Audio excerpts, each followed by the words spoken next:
Welcome back to the Interior Analysis Podcast. My name is Jelani Kelly. And I'm Evan Westman. And today, people, we're deviating from my normal picks, which is the superhero stuff, because we're going to talk about Circle. Circle is available on Netflix currently, and it has been for actually a really long time. And it's a social experiment-esque movie. We'll get into that in a second. So this is my third time seeing this movie, and I'd like to know your initial thoughts, Evan.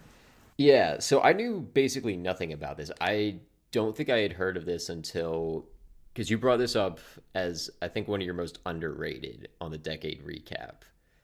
Ah. And I'm pretty sure that was the first time I'd ever heard of it.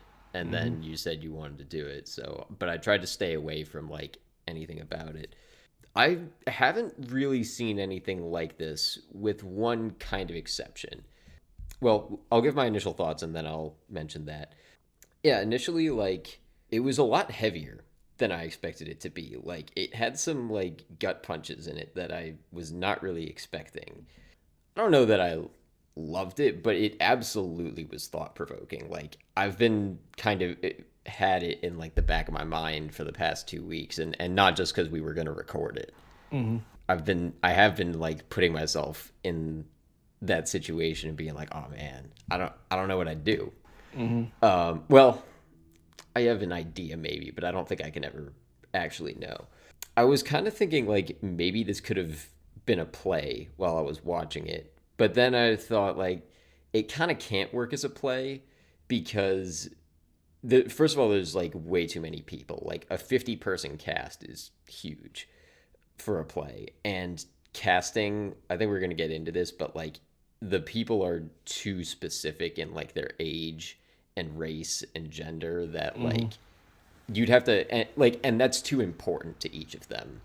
Like you can't just cast a bunch of random people and have it work. Like they have to be this like really diverse group of people, which you can't count on in like any given theatrical production.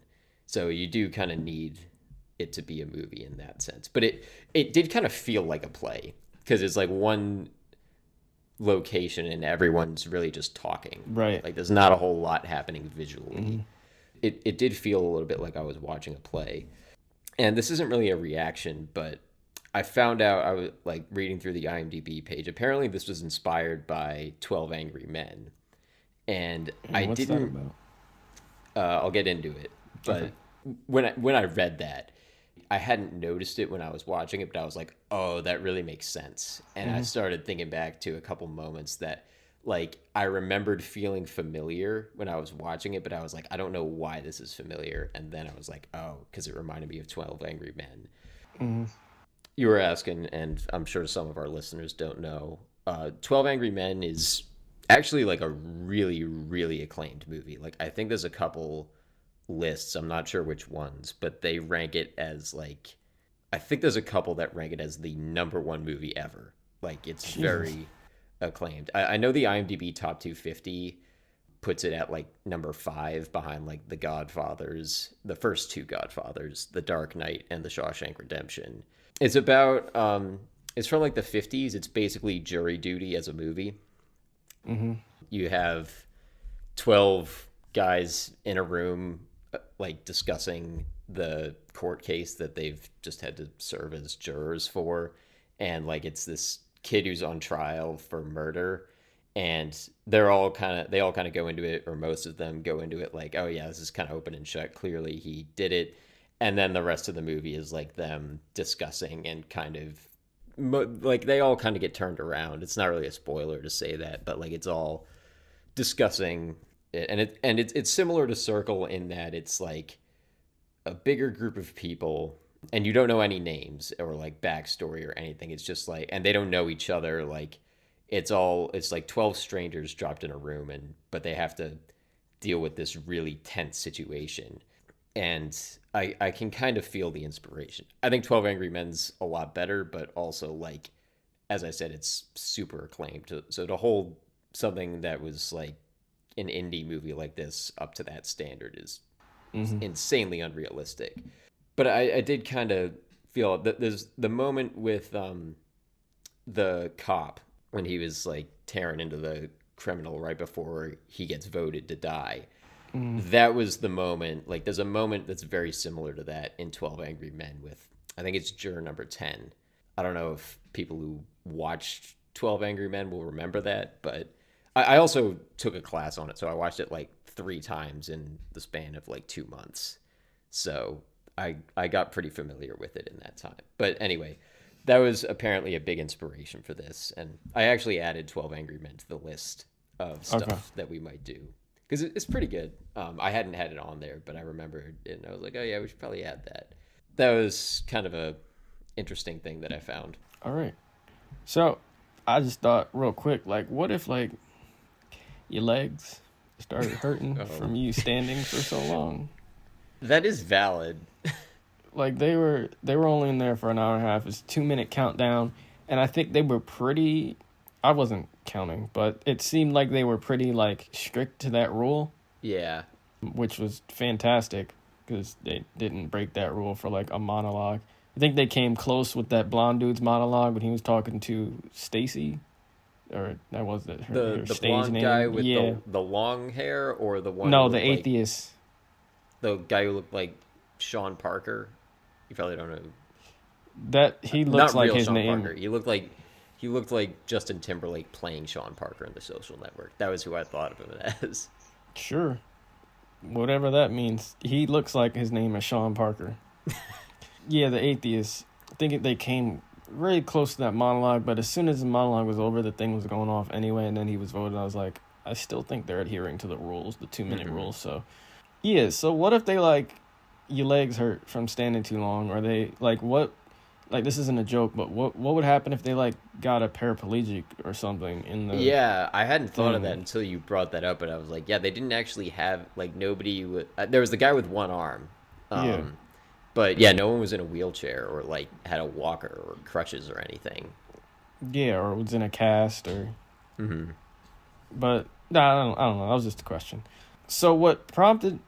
I don't know if this prompted me to bring this into the thing or... No, because I mentioned in the decade recap. But there was a video I watched by Nerd Explains, a YouTube channel. Shout outs to them, on how to beat the death game in Circle. That's the title of the video. Where, even though it's pretty much still based off of random chance, so say you weren't one of the random people voted out when nobody voted or they were arguing or whatever, he said there is a way to get to the end like the final guy did. If you wanted to survive, let's say you didn't have any humanity like he did. He was essentially saying stuff like offer information, but don't talk too much like that one lady did. Do you remember her where she was going on like, go Wahoos, I have a Yorkshire Terrier. Yeah, don't do that. And don't try to take control, like too much control of what's going on, like that one guy in the hoodie where he was like, all right, we got to vote the old people off. Oh, then, yeah, I called him hairstyle in my notes. Yeah. That was that. I mean, we're already getting into it. Like there are not good recognizable names for these characters because I think 3 of them have names, but everyone else is just like sweater vest guy. Yeah. I forget every time when this movie starts. This is just a side note again. I forget every time when this movie starts, the guy that first wakes up is like, and he's telling the other person not to move, and he gets killed off. I forget he immediately gets killed off because he looks very similar to the one-armed dude. But you wouldn't notice that in your first viewing, I don't think. But I was saying don't take control, otherwise the group could turn against you and like, hey, what is this? Why are we gonna stand here just listen to what this guy has to say? And then they'll just mob mentality. Yeah, wait, screw this guy. And then they'll vote you, and then you're dead. I've only seen the video once. It was a 20-minute video. There's no way I was going to watch it again in time. But really solid video. He does a lot of... It's kind of just a plug for him at this point. But he just recently released How to Beat the Death Maze in the Cube, which is another movie along the lines of this. People are thrown into, like, this maze thing that's constantly changing, and they got to figure out how to get out, and each room might be a trap. Some rooms are safe, It was released in 1997, which I didn't know because, well, it doesn't look like it was, but there was also a really bad sequel. But yeah, that was like a bit of research I did. Like, could you actually beat could you actually like beat this thing? That's what prompted me to bring him up. Yeah, you know what But would be interesting? Now, this is just kind of coming to me now. Like, tying back to another thing we did. Like, you know, it would be really cool if you put Ava from Ex Machina in this game. Like, have an oh AI try among everyone trying to metagame it yeah, like a computer. That would really throw in a new element. Like, because Circle Two. I was just thinking of like how would a computer beat it, but then I was like, wait, a computer wouldn't get it. But then like if you have a full on AI playing this, like 4D chess. yeah, that might even be more than four. I don't know how many dimensions that gets to, but like I wonder how an AI would play it though. Like, and it would have to be like really up to it, like Ava is. And they tried to test to see if that guy was untouchable. Remember that towards the end?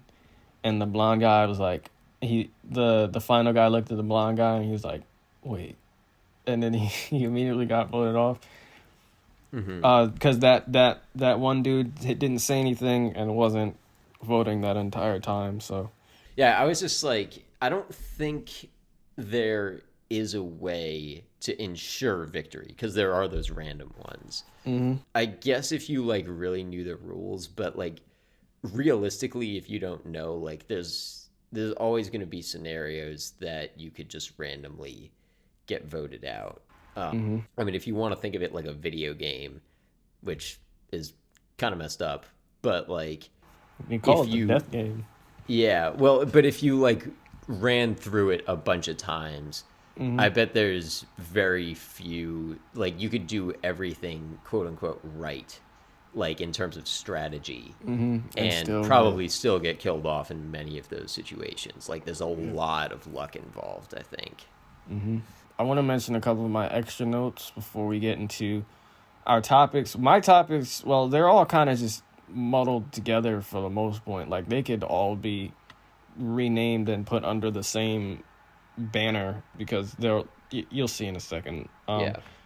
But Rita from Dexter is in this. You said there was nobody unrecognizable, but or like there was nobody like even remotely famous in this, but she was Dexter's wife in Dexter. I recognized her face. She was the fake wife, phony wife. Somehow I had a feeling it might be her because like I figure if there's a famous person, they probably would have been one of the more prominent people. So she's in this. Yeah. But everybody else I don't recognize. Hairstyle looks like he might be from like a boy band or something. He honestly like, and as soon as I found out this was in LA, I was like, oh, hairstyle guy is definitely like an aspiring actor. Yeah. He looks like his character is definitely an aspiring actor. He looks exactly like that stereotype. Yep. On that note though, like I really appreciate like this was low budget, so I think that was the reason, but like I think it really was effective that there wasn't anyone famous in this because even if you have someone like remotely famous, like anyone who's in like I guess Dexter's a decent sized TV show. I've never seen it, but it's pretty famous. But like, say you have like one of the kids from Stranger Things, or like I don't even know, like just someone that like anyone would know. You know, you don't want to waste your big talent from like a perspective of like a producer. So we would know that like I don't know. Sometimes They'll have plot armor. well, it's not really plot armor, but like you know they're not gonna wait. Like, say like I don't know. Give me an actor. Michael B. Jordan. Say Michael B. Jordan was in this. Wow, that's much bigger than I was thinking. I was thinking I was kind of lowballing it, but yeah, is it Michael B. Jordan's in this, especially at this point in his career. Like, you're not gonna have Michael B. Jordan be killed off in the first 10 minutes. Like, Nope. It's a waste of money. So it was really effective, I think, that they had that because, you know, even if it was so like, I didn't even recognize anyone who like got famous after this or like was. I mean, it's only been a couple of years since it came out, but like even with that, in like hindsight, you could almost do that because sometimes there's those movies where like there's an actor who like wasn't famous when it came out, but they were later. And you see like, oh, they kind of saw they had a real talent in this person and used him more or something. And there's nobody like that in this, I don't think. Yeah, Rita was in Dexter before she was in this. Dexter's, I think I'm sure Dexter is older than this. Yeah, I'm pretty sure it is too. Because this is 2015, right? Yeah. So there's no main character, obviously. So there's like no characters we're gonna get into. We'll get into stereotypes and all that. It would have been interesting to see people's reactions if, say, like they weren't being killed. Like Yeah. if like if the beam was just knocking them out and they were sent to like a waiting room or something, and then like say somebody entered and like, y'all really voted me out for speaking out against that one guy, huh? Or y'all really voted out the black guy, huh? You said let's vote the black guy, and now what? Now what? I'll remember that next time I see you in LA. Something along those lines. That would have been interesting as well. Yeah, I think another version of this could have had it go like it did, and then they're all alive at the like. This would be a much much darker take, but if they were all alive at the end, and then someone ended up actually killing someone else, like outside of the game, they just like knifed them or whatever. Yeah. I'm not thinking of an example, but I feel like that would have been a surprise ending that some people would have gone with. When like just when you think the danger's over, oh, like humanity sucks. Yep. Yeah, and that would have also like I feel like that would have been more profound because it would have shown like people starting to look at themselves and like reflect on who they are as people and what people think of them and stereotypes and all of that. I think that would have been a much deeper ending. But sure. Also, they never mentioned the bodies being dragged out. You'd think they would shout or try to attack the aliens or something. I just realized that on my third thing. Like, they're not paying attention to the bodies disappearing. Like, they're not like vanishing before their eyes. They're being dragged out. That's stated with like, or not stated, shown with like the first kill. Like they're being dragged into the dark. Yeah, but not necessarily by a physical thing. It might be like, telekinesis. They've got Magneto back there pulling people by the iron in their blood or something. Yeah, that's very possible too. But I think it should have been mentioned. Like, hey, how are they even leaving? Who's taking the bodies? To be honest, I kind of wish they hadn't even made reference to the aliens that captured them. I get the beat in the plot of them being like, wait, how did we get here? That was kind of one of the only moments of unity there where they were like, okay, maybe we can beat this if we work together. So I like in that sense I liked it, but it also kind of like ruined it. Not ruined it, but like I kind of wish we didn't know how they got there. It was just like, we are here, we got to deal with this. Like the fact that it was aliens, I felt like I didn't want to know how they got there. I didn't need a reason. Oh, so you didn't want to even like see the dude wake up at the end or anything like that. Like you just wanted it to pretty much be the room. That would have been cool too. I guess like this is sort of a different movie, but like for Groundhog Day, I don't know if you've seen it, but like we never find out why Bill Murray goes in that time loop. And there was like an earlier draft apparently where there was like an explanation with where like he was cursed or whatever by like an ex-girlfriend or something. And as soon as I read that, I was like, oh, it's just so much better that we don't know. And I kind of felt the same way about this. Right. I was like, I kind of wish we didn't know. It didn't ruin it, but like it did. I felt like it sort of detracted. And because this movie was so short, that was kind of wasted page space, I felt like. Small gripe. So let's get into the topics. My topics kind of muddled together. Anything I say under all of these topics could be switched around and put into a different topic. I'll just start off with what I had under survival, which isn't a lot. The movie didn't really let you root for anybody, which also like that contributes to your point about not having any like high or semi-famous people in this, because then you would know they'd last a good while. Like, even though I related to like the black guy because it's a black dude, or Sean because he was a young kid, or any of the young people in there, like they were all like flawed, very flawed in like their own way. And it's like, well, that guy's probably gonna get voted off for saying that. I don't know why he said that. Or like, yeah, everybody effed up at some point. So like you can try your best to like root for somebody, but in the end it doesn't matter because there has to be one survivor. So it's like one of those judging shows like MasterChef or American Idol.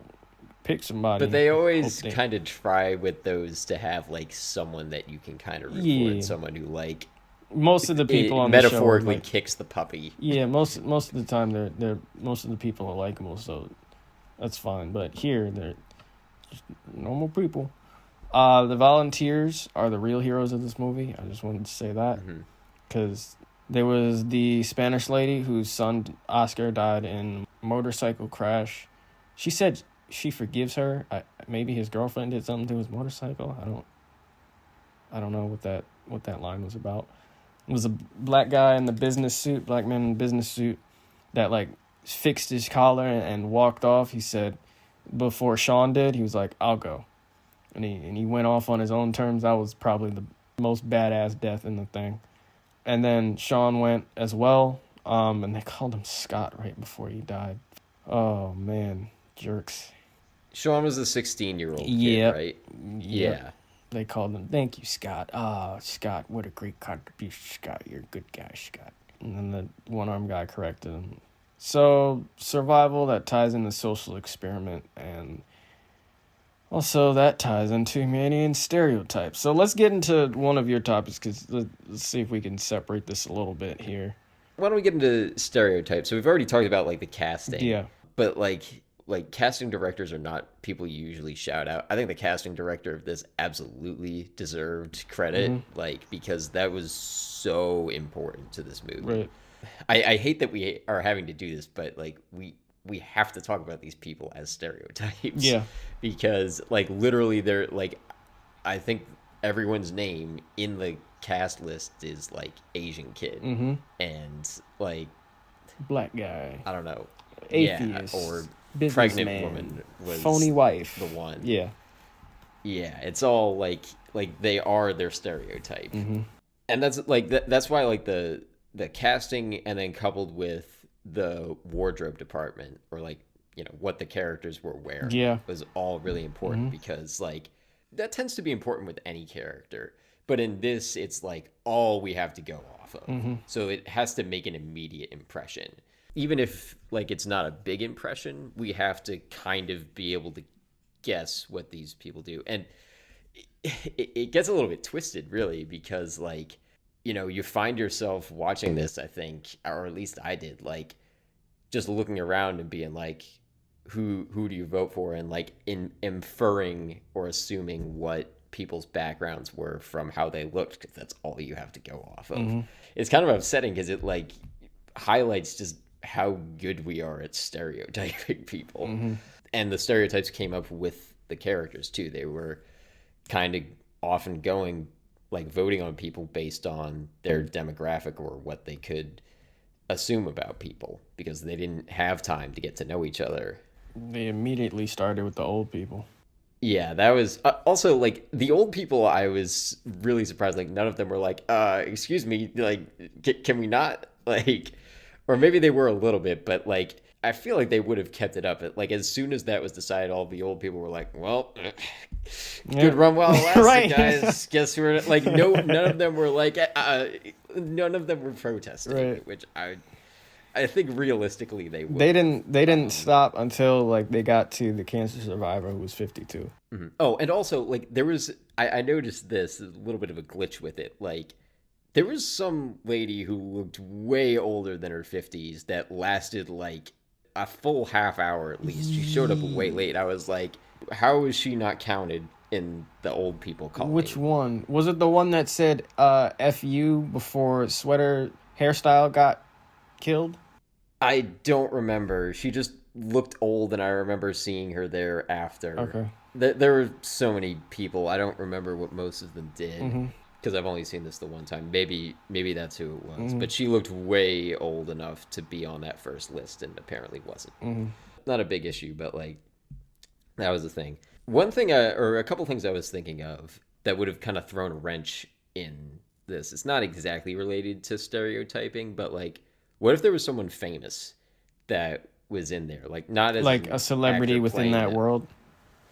Yeah, like especially it's LA. Like there's famous people all over LA. Or like say it was I don't know, some politician or criminal, maybe like a famous serial killer or something that was in the group, like and that everyone knew. That would change things up a lot. Like even if it's someone kind of benign, like, I don't know, you throw in a musician and it's like, I don't really like your music, let's vote you out first. Like, your fans would stand by you, but other people probably wouldn't. Or what if there were a couple people who knew each other, but like, what if it was a whole group of people who all knew each other? That would have been way different.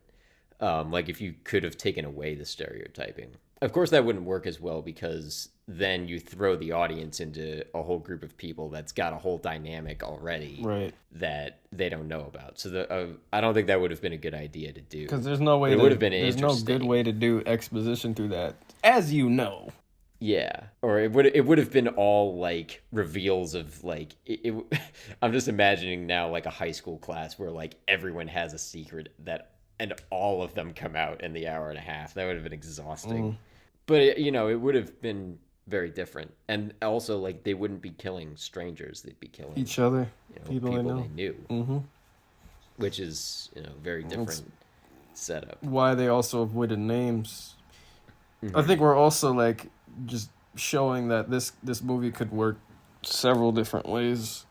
Like what they did worked as well, but like if they wanted to go with sequels, they could do all sorts of different things with this situation. Pretty unique situation.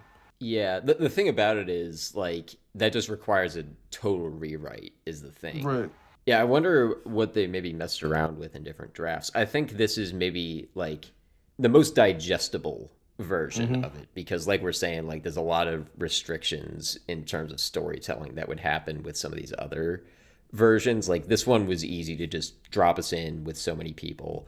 It's pretty easy to catch on, but it does lack some like nuance. Like these people are, like we're saying, they're stereotypes, they're caricatures.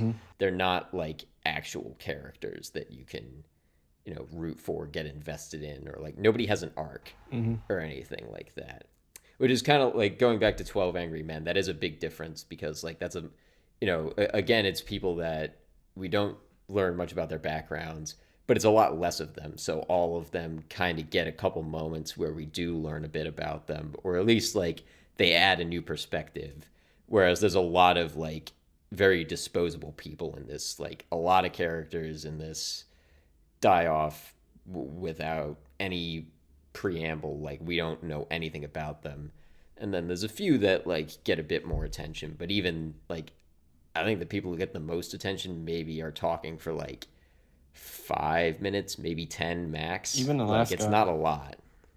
Yeah, even the last guy are like, I'm feeling like the other two big ones, like the sweater vest dad with the white hair, he got more the banker floor time. Was he was a banker. Yeah, he got a little more attention than other people, but like even he was not like, he didn't get that much. Like someone with that amount of screen time in a traditional movie, like that's a peripheral character. It's not like we get to know any of these people. And I was thinking about like what another version of this is, you do kind of a similar thing, but with a smaller number, so we get a little more time with each person. And I was wondering like what number would work. Like what I think is good about I think it's 50 is the amount of people in this. Okay.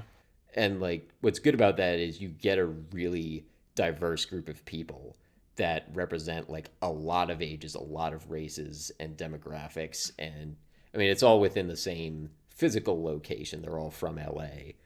But, if you have even as low as like 15 people, you're not afforded that level of diversity. Even if you get like the most diverse group of 15 people, you're going to miss a lot of things, or at least only have like one of each thing represented. But you would get more time with the characters, so it's kind of a trade-off. I would have been interested to see that, but again, 12 Angry Men kind of is that. Although 12 Angry Men is incredibly not diverse. I think it's 12 white guys. Yeah, 12 white guys all between the ages of like 80 and 30. Like, so decent sized age range, but like it's pretty homogenous. That would have been other routes to take with it. I don't really know where I started with all that, but yeah, I would have appreciated something with a bit more like actual character stuff in it, but it's able to do a lot with the setup it has. Mm-hmm. And I think the point of it seems to be like not necessarily what do individuals do in this situation, it's like more what we value on a societal level is kind of what it goes for more. Like, and it's allowing you we've been saying, it's allowing you to imagine yourself into this situation. Yeah. And I guess you could still do that with smaller amount, but it's different. Like it's an effective choice to make it a lot of people. It just does sacrifice some character depth. Yeah. Real quick, the thing you mentioned about us having to refer to them as stereotypes, the subtitles are also forced to refer to them as stereotypes. Like, I watch almost any show now with, like, subtitles on, just in case I, like, miss something that's being said. I don't want to have to go back and rewind it.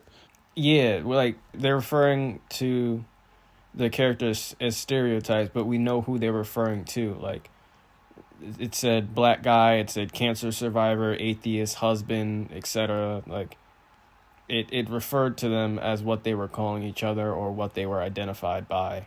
Don't feel bad, Evan. I've accepted that we have to deal in that because, yeah, it would have been way more confusing, I think, just from writing this to, like, give everyone names. Like, how could you keep track of that? I don't think you could. I couldn't. Let's do your premise versus designing principle, and then we'll go into the social experiment where we're talking about what we do in this situation. Yeah, so this topic is kind of the most. I mean, we've gotten into some writing techniques, and we've kind of already talked about it a bit. So to preface this, premise is kind of like the hook of your movie, like what makes it interesting, what the like situation is. And designing principle, this is an exact definition, is probably a better one, but it's kind of like how you execute it and like what version of that premise you could do. And we were kind of talking about this a minute ago, but like in terms of what it does dramatically, like some good things that this premise does is nobody has plot armor, so that's cool because it keeps you guessing the entire time. And like the rules are pretty well established. There were a couple that I was unclear on. Like I couldn't tell, did they all know who had how many votes? No. You can only see who you vote for. Okay. I don't know how there were they a couple kept... times it kind of seemed like they knew. Maybe they were just guessing. Yeah, I don't know how they organized that. I would have liked a little more clarity on that. But a lot of the rules were... the one you mentioned at the beginning, like the fact that it stuck to the 2 minutes, is that's a good one. Like, first of all, like that just keeps things going dramatically. It's like, oh man, who's gonna die next? You never really know. And it also helped that like it's pretty short. Like I think this is only like an hour and 20. 90 minutes. Yep. Yeah, so it's fast. And like when I started watching this, it was like kind of late, so I was planning to do like, all right, I'll do half tonight, half tomorrow. And pretty soon I was like, I think I just got to do this in one shot. Yeah. Because it just, like, you kind of can't stop once you start it. Because it just breaks that momentum. Like, yeah, the tension is there the whole time. Like, that's a really big triumph of this premise, I think.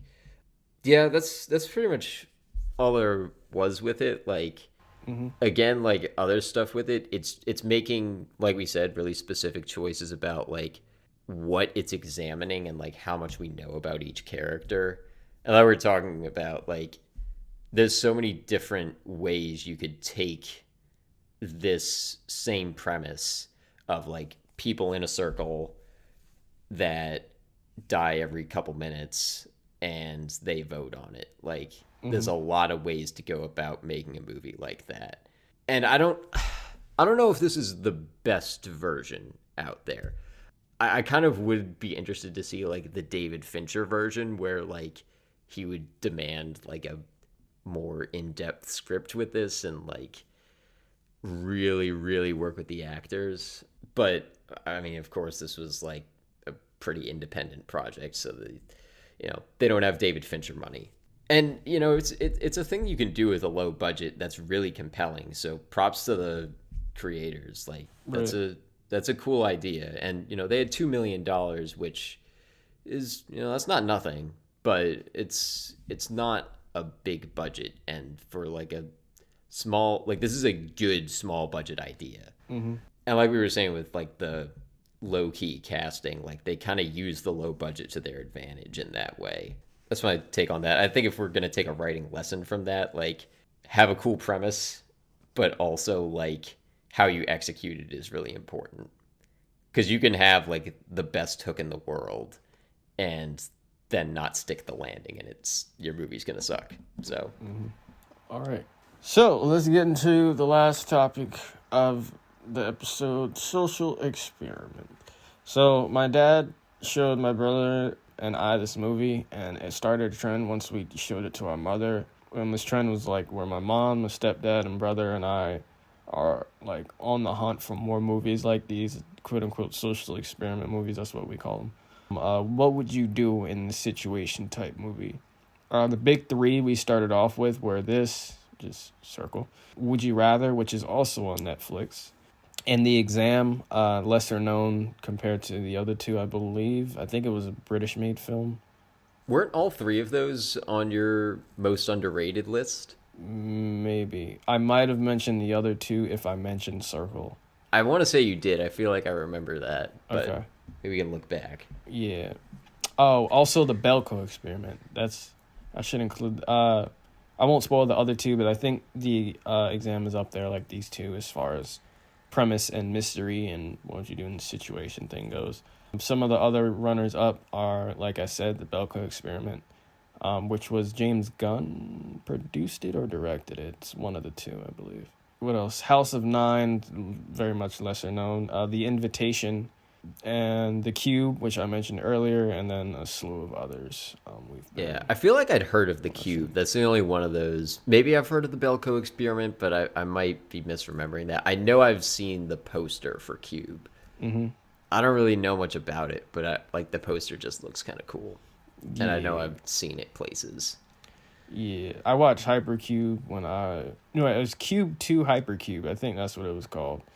And late one night with my dad, there was a sequel. Is it called Cube Squared? Because I feel like if you do that, like No. you have to do that with the title. It's Nope. Cube Squared. No, it's not called Cube Squared. Clearly not written by a math nerd then. Nope. And like I was terrified that entire night that I was gonna wake up in a Hypercube. Yeah. So my favorite thing about these movies is everyone likes to say they do the quote-unquote right thing in these situations, but if you were to throw a bunch of people into a situation like this, I feel like a few of them, well, most of them would freak out. A few would do what it actually takes to survive, like survival instinct would kick in, and they're like, yeah, let's vote for the kid, like those few people did. And, of course, it depends on the person. And I also like that it feels, you mentioned, I don't know if it's in your notes, I don't know if you said it already, but you said it would be a little more chaotic. I said it feels kind of accurate to how a group of people would react in this situation. It feels kind of real. Like, even though, like, you were saying people, remind me if you said it or not. I don't remember if you said it. I don't know if I fully said it. Like, I both agree and disagree with your statement that it's realistic. I don't think this is how real people would react. I think people would be freaking out a lot more. But I'm okay that they're not, because I don't want 90 minutes of people being like, oh no, like I don't want that. But because like I think that's realistic, or like shouting at each other, like Yeah. that's not fun to watch. But I think realistically it would be a lot more like that, with people talking over each other a lot more. But I think where it is realistic is like, I think if we can take it as a given that people are thinking rationally, I think a lot of the strategies that people use and like the rhetoric of it, of like, oh, who should we save, or like, do we really, like, do they deserve to live, whatever, that feels like it comes from a sort of true place. Again, I would be interested to see like another take on this. Something I was also thinking of is like, I would be interested to see like a version of this premise written by someone who's not American. Like, I think if you put this in context of like a different set of cultural values, a lot of this would go differently. Yeah. Because, like, I think some societies, like, value elderly people a lot more than we do in America. So, like, that idea initially of, like, oh, let's kill all the old people, that might not have flown as well, I think, No. in another country. I don't know what country would be most interesting to do it with, but this is kind of a universal premise, and I think, like we're saying, there's a lot of takes you could go with. And this I think, is a very American take on it. That's all I really had on social experiment. I would like to ask, I think I can guess your answer, but would you do, putting you on the spot here, would you do what the guy did at the end in order to survive? What the final guy did? Yeah. I would not. I don't think I would ever make it to the end, first of all. He'd be one of the random people voted off in the beginning. I mean, there's no real way of knowing. Right. Like, if you're asking, I don't know if we want to get this real, but, like, if you're asking, like, what I would actually do, are you asking that? Sure. I think it depends on who, like, if I know people there, that changes it instantly. Like, if I have a family member or a friend there, I am automatically trying to save that person. Let's say they're all strangers. If it's like this and they're all strangers, I would like to think that I would try to save someone, but I have no idea who.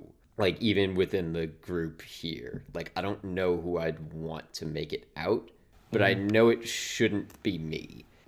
Sean knew when he sacrificed himself. He knew he Yeah. I think he could have made the top 3 because he was the second youngest there besides the literal fetus, the 10-year-old, and then him.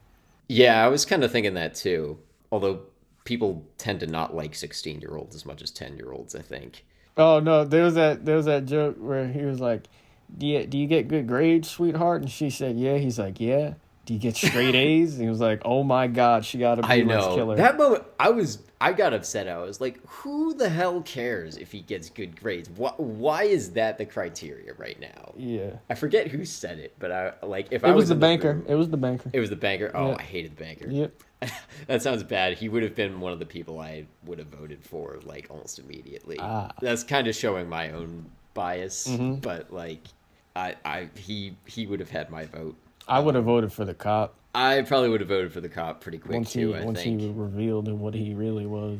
Yeah, and in that scene, it was like pretty obvious. Like as he was going on the rant, I was like, "Bro, stop digging!" And you could hear everyone doing it. It was like, "Yeah, he's going." Because up until that point, I think the black guy might have gotten voted when he went on to tried to quote unquote pull the race card, and then the cop kind of, I don't know if he saved him or not by going on his rant. Oh, you people wanted a handout. It was just like, dude, why would you? You should have just kept to yourself. I mean, if nothing else, just like read the room, right? Like, could he not tell that everyone was like turning against him right then? There were like 4 black people left too. Like, why would you do that? Yeah, same with the banker when he was. I think he went on like a kind of similar like homophobic rant when like before he died, and I was like, oh, the businessman. The business guy, yeah, the guy I would have voted for. Like he. Wait, no. Those are 2 different people. You're talking. There's the businessman who said he had 2 kids and he was gonna name his next son after Sean, his next child. Oh yes. And then there was the That's banker. the guy I was thinking of. Okay. So I dislike both of them. Yeah, same. Yes. Okay.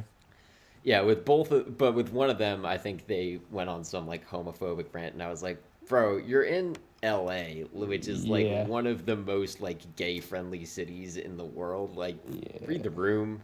Like, this is not gonna fly here. That's not normal for a child. America was built on family values. Yeah, it's like But people in LA in 2015 do not think like that. Like they don't live in the 1950s like you do, bro. That's what the Asian kid said. He Oh, did he? Yeah, he said, dude, it's not the that. 1950s anymore. I forgot that line. Yeah. Okay. And then the lesbian actually thought like they were voting for her, and she said cowards, and that would have been her final word, but then she was shocked once they voted for the homophobic businessman. Yeah. And I think that was a nice touch, and I think it's a nice touch that every time that thing goes off, everybody tenses up. I don't know if you noticed that, but there's a Oh lot yeah. of fists being clenched, because especially when Yeah, and nobody, people it like looks like, shaking a little bit. yeah, especially when it looks like nobody's voting and it just randomly go off. To go back to the question though of like how would I behave in the game, like I don't know how I would go, like if it's a room full of strangers, like I don't know, because I wouldn't be trying to win, Hmm. but I don't know what my strategy would be. Would it be a good idea to survive as long as I could to like help save whoever I thought should be saved, which again I don't know who I would have like tried to vote to save, but Hmm. I guess selfishly I would have liked to just like get zapped randomly before I even knew it was happening. You see, Because then there's like no stress. I'm a little different. Well, I get that's respectable as well, but like I would have rather like be one of the sacrifices or volunteers Same. early. Like I'd rather go out on my own terms rather than wait for one of the random strikes to hit me, because that's way more terrifying. The waiting every 2 minutes to see if it hits you. I'm good on that. And there were a Yeah. couple of times where they specifically tried to vote somebody and it went off on somebody random, and nah. I'm gonna go out like the black man in the business suit went out. I volunteered, step off, and that's it. I'm good. I kind of feel the same, but I would want to make it very purposeful. Like, Mm-hmm. I would want to make sure, like, I agree, and maybe in that situation, I wouldn't actually be brave enough to do that, but I would like to think that, like, if somehow I knew that, like, someone was on the line and I was like, oh, no way are we killing this person? Mm-hmm. Like, again, if there was someone I knew in there, like, I would step off then Mm-hmm. to, like, give them another, like, a little bit longer of a chance. Right. That's how I would like to think I would go out. But Mm-hmm. again, in a room full of random people, I don't know who would be worth doing that for. Mm-hmm. And like, I don't know how I would vote either. Like, there are those couple people who I would probably vote for. I would have voted against haircut guy. Be- Only not necessarily because I like really disliked him. I did dislike him, but mostly because he was like trying to like take control of the group in a way that I thought was like mad dangerous. Yeah. Like the way that they gave him authority so fast, I was like, oh no, this guy's gonna really try to rig the system Mm-hmm. in a way that's gonna like mess up Benefit a him. lot of things. Yep. Yeah, that was another thing. But like for the most part, I would feel mad uncomfortable voting for most people. That just feels so wrong. Yep. Also, here's a really depressing thought I thought would happen during the thing, and you could choose whether to leave this in or not. Once it came down to the dude thinking it was over, and then he had to vote for the baby, the fetus. Mm-hmm. Until I saw the pregnant women at the end, I thought, wait, if she actually was left in the end and he wasn't a total piece of garbage, like, would she have to vote for her own baby? But apparently not. I don't know how it happened where her body was moved, and like once she got hit with the bolt and the baby was on a different thing, like I don't know how the baby counted then. That kind of threw me off. I don't know. That was kind of messed up that he had to vote for the fetus after. Yeah, Yeah. that's I was thinking pretty if messed up. until I like I said, until I saw the two pregnant, I think it was two pregnant women at the end, like I was like, wait, is she gonna, if she would have survived, would she have to vote for her own baby? Like, Yeah. what? I mean, if we're getting into kind of the more like upsetting side of it, I was also thinking like, what if there's two young kids? Yeah. Like, oh god, like how the hell do you pick Like two 10-year-olds or something. there? Yeah, of like comparable age. Mm-hmm. It's just like I'm kind of glad they spared us that and didn't go there. Mm-hmm. But like, ooh, that would have been tough. Or two pregnant people, like that would have been tough. I think the aliens purposely separated them like that. Yeah, it did seem like that. I mean, at least again, I wasn't huge on like I think us knowing that they're aliens kind of messes with things in a way I don't like. I would have been happier with just like it's random people, we don't know why, and we can just accept that it's all random. Mm-hmm. But of course, we saw it wasn't like, even with that random thing, there were a couple people who did know each other. There was that couple who was like having an affair with each other. The black couple. Yeah, and I think they like tied at the one point. Mm-hmm. Like, and I was kind of glad for that, just because like it at least acknowledged that that could have been a thing. Mm-hmm. And it was kind of a cool way to include it, that like it was a secret with them already, so they like, it was plausible that they wouldn't have immediately done something to like show, like if they were a married couple, they probably would have done something to like indicate, like just in the heat of the first few moments, like called out to each other. But because they were like keeping it on the down low, it would make sense that they wouldn't have given themselves away immediately like that. Unlike the fake married couple. Let's talk about them real quick. Yeah, Rita that was honestly like such a, it's a weird thing to say, but like that was kind of a cool strategy to do, that they just like real quick were just like, all right, you think what I'm thinking, like, yeah, let's go with this. I don't know what they were thinking of doing, like, because it gets down between them and a few people. Like, I don't think they realistically could have thought that either of them were going to make it out of there, but it was a good idea. And then, that moment hit me for some reason this time. I was like, oh my God. He did say his name when they were asking her a whole bunch of questions. And it was like, April 9th. And they were like, what's his name? And like, yeah, he did say his name when he first started talking. And I was like, oh, he did say his name. His name is Craig, and she don't remember. Yeah. And like, it was almost funny how she was like, I know his name. Yeah, just it's he doesn't. I was like, oh crap. He was like, she doesn't want to play your games. That's why she's not saying it. Yeah, that. And then he immediately cracked and was like, kill this bee. Yeah, it's still good. It's good strategy though, or at least interesting that they did that. I don't know if you answered this yet or not. Like, how would you go about if you got dropped into it? You don't have to answer if you don't want. Oh no! I told you, I'm stepping off. Oh, you're stepping. Right, you did say that. Stepping off pretty darn early. Once they try to figure out like if I could survive the few rounds where it's like heart dropping every time that beam in the middle went off, and then once we figured out like, okay, there's no getting out of this. I'm going out on my own terms, bro. Especially if they were asking for sacrifices and I saw a little kid and a pregnant lady, I'm stepping off. Yeah.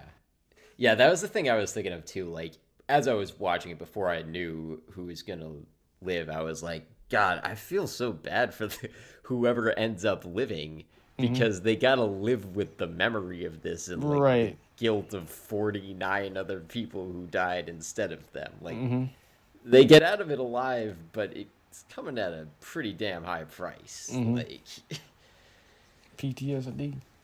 Yeah, definitely PTSD. But with him, his crazy self, I don't know if that's if that would affect him. It was also messed up that like that was the guy who survived, because like he kind of seemed like he was actually trying to be nice throughout it, and then it turns out it's like, oh man. Yep. But like that is the way to win, I guess, because like you don't want to piss anyone off and get them to hurt you and turn against you. Right. And he actually kind of put himself at risk a couple times with putting the sides out. Yeah.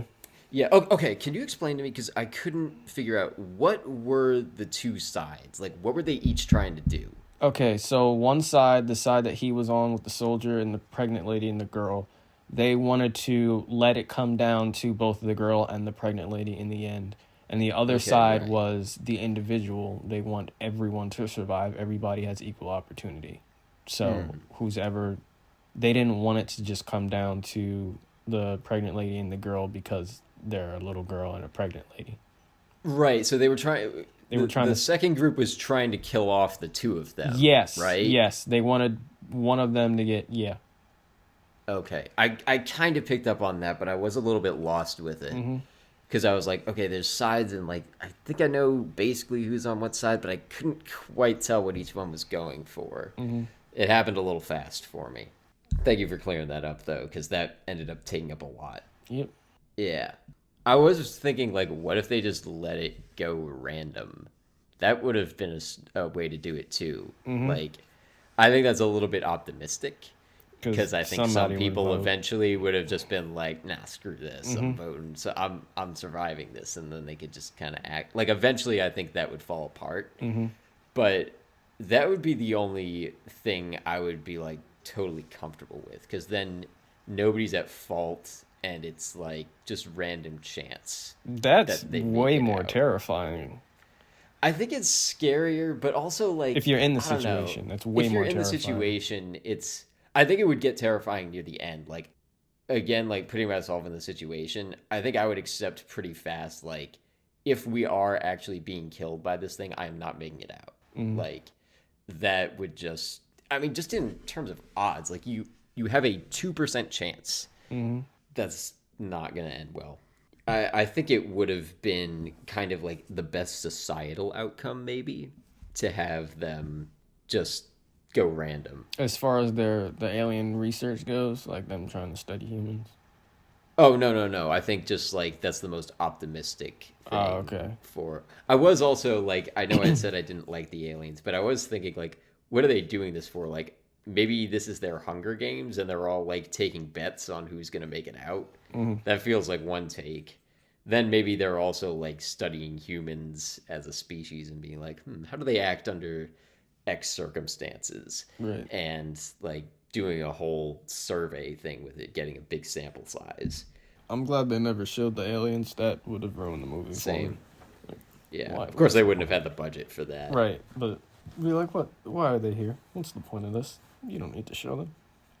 Yeah, that would have kind of ruined it. Again, like, even seeing the spaceships at the end was like, you didn't really need that. But the designs were cool because the center of the spaceship was the room. That was cool. That was kind of cool. And also, I guess you did kind of need a moment where you see that the guy really does survive. Right. Because that was another question. I don't know if we brought this up already, but like I was also wondering, like, what if they get to the end and it's just like, no, they end up killing everyone eventually. That's what he thought. I was like, oh man, this is depressing. Yeah, I was glad that they had it. It felt just more dramatically satisfying to have a survivor. At that point, you're not exactly rooting for the guy because he's in a way kind of killed everyone else off. Right. But like it almost would have felt, as an audience member, I would have felt cheated if they just killed everybody. Didn't survive. Yeah, because that just kind of makes it feel a little pointless. You know, that's still entirely possible. Like, what if he killed the pregnant lady and the girl and then just stepped off?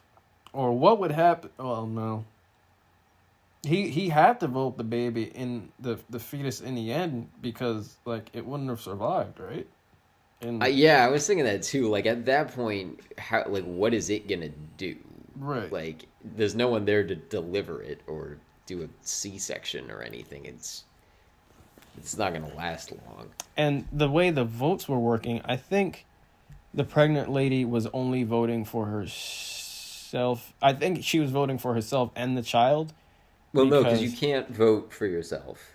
No, I'm saying, like, she was counting, like, when she was voting, it was just one vote. Oh, you're saying the kid didn't get a vote. Yeah, it didn't get a vote until it was on a spot. Like, because they were both on the same spot. Yeah. But I don't have anything else. Do you? I don't think so. Oh, one thing I was thinking, this is a little bit of a late time to say this, I guess, but like, I kind of thought a more interesting or palatable way to do this would be like, I don't know, if you're in maybe like sociology or like philosophy class and everyone gets a card that has like their demographic and like what their age, race, gender, class, job, like what all of that is, and then they all stand in a circle and do it. Like, it would be, I don't know, that would be a way to do it that I think might be a little more insightful into how we function as a society. That'd be really that I think could work. Cool. Like, it almost sounds fun, but also like really messed up. Right. if you did that in If you had like class. a backstory on your card and all this, it's like, well, I'm a doctor, and you could be lying and all this. Yeah, that'd be, and there's like no consequences to playing it out. Right. So like to do it like that, and I remember like just in like high school and middle school, there were a couple things we did not similar to this, but where we had like a mock scenario. I think what I'm remembering is I think we did like we were studying World War I or something, or maybe one of the world wars, and we all went in as like a different country for the peace treaties at the end. So there were like we were in like teams, and we all had objectives for like what we wanted out of it, and we like got points if we got certain things, and points were taken away if other things were passed.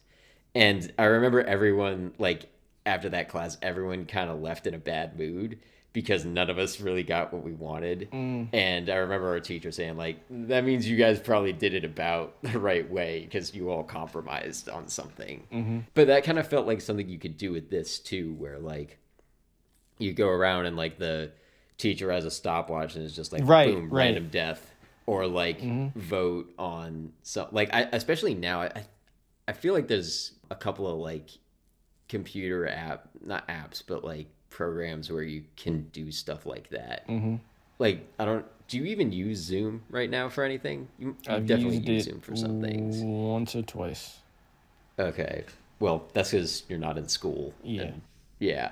But I mean, Zoom has like functions where you can like raise your hand, vote yes, no. I feel like there's got to be something where you could vote for people on stuff, and like you in a way that like could count everyone's vote without showing it, like it is with this movie. I feel like there's a way to do that. Yeah, especially with a good enough professor, like a professor that has a personality. That'd be, Yeah, and would be able to commit to the thing and be impartial and just like act as the stopwatch and kill the people. And once you're dead, you have to shut up. I think my brother is. I don't know if he's still undecided. He might be a psychology major. I have to ask him again. But I'm gonna tell him to, if he has any psychology classes, to bring it up to a professor. Tell him to watch it and see what the professor thinks. Definitely let me know the aftermath of that if there is any. Yeah. Yeah, but like I think the classroom setting would have like doing it like that would kind of be able to show a little more of like what societal values are at play, because I was you said social experiment, so I was going into that with that in my head, and I was thinking like, what is this testing exactly? Like, is it testing what we'll do in it, like what humans will do in a situation like this? Is it testing societal values? And it's kind of a little bit of both. You know, it's something I've been thinking of because this week we are hearing about we're about to get some COVID vaccines. Like apparently they're working really well, and there's kind of a question of who should get them first, which is not exactly the same, of course, as the question in this, but it is kind of bringing a sort of a similar thing to the table of like, really when it comes down to it, what type of person, and with COVID it's a little different because like there's some people that are more at risk than others, so like that kind of changes things, but it is kind of asking like, who in society do we value over other people? Like pretty fast we see we don't value old people as much, at least in America.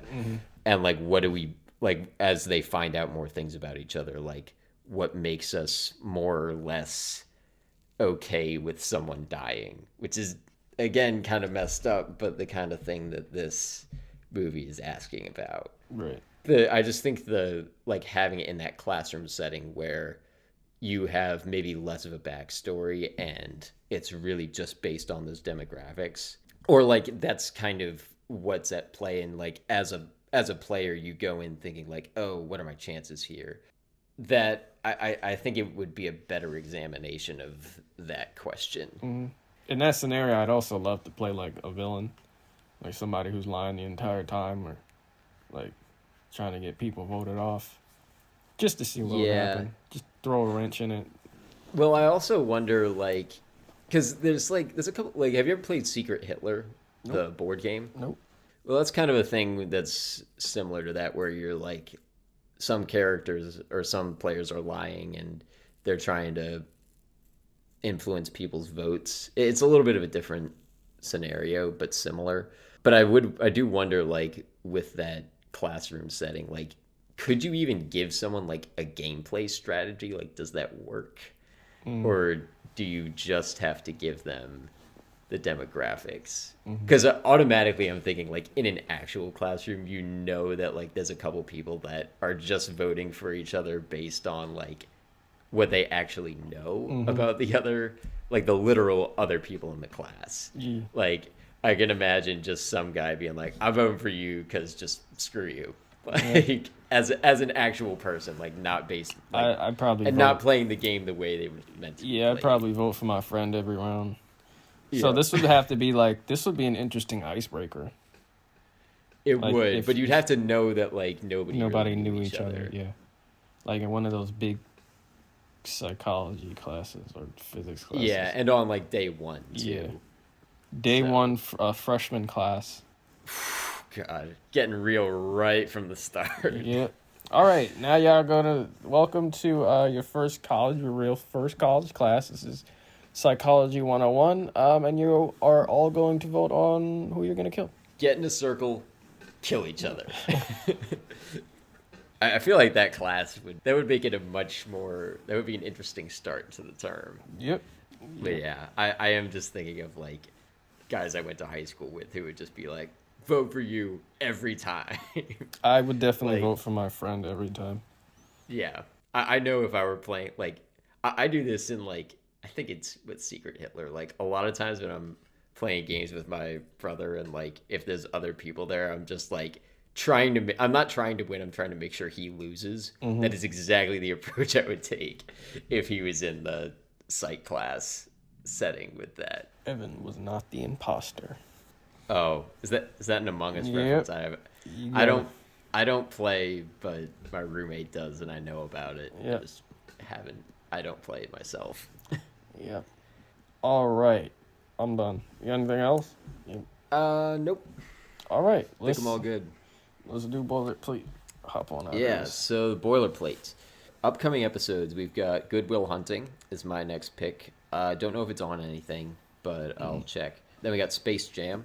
Eat. Our logo is by Kelsey Hendry. You can support us on Patreon for $1 a month and get access to bonus episodes on our takedown of the Spider-Man trilogy. Recommend And that. yep, highly recommend. And also, I don't know if I've mentioned this on other ones, but Mason from our Decade Recap podcast, he and I went and saw Tenet, and we did a quick review right out of the theater on that. And for $3, you can also get access to our notes and some other stuff like that. Look at my funny reactions to some of the movies I've never seen. Yeah, there's a few pretty good ones up there. You can give us ratings and leave reviews on Apple Podcasts. Follow the show on Twitter at INTAnalysis18. You can follow me on Twitter at Davos Watson. Where can people find you? I'm on Twitter at Jelani T. Kelly, Instagram at Based Phoenix, and Twitch, which is my main thing right now. We got the first emote, J Based Phoenix on Twitch, where we are playing Among Us. Yeah, Among Us. And also, I forgot to mention this. By the time this comes out, hopefully, we will have our video essay on Shrek up on YouTube. Yeah, Shrek and simple character arcs. So that should be up. Go check that out. And we've got our Stars Born video up there already, if not. So check that out if you haven't yet. So if that's all, thank you for listening, and we'll see you guys next time. Peace.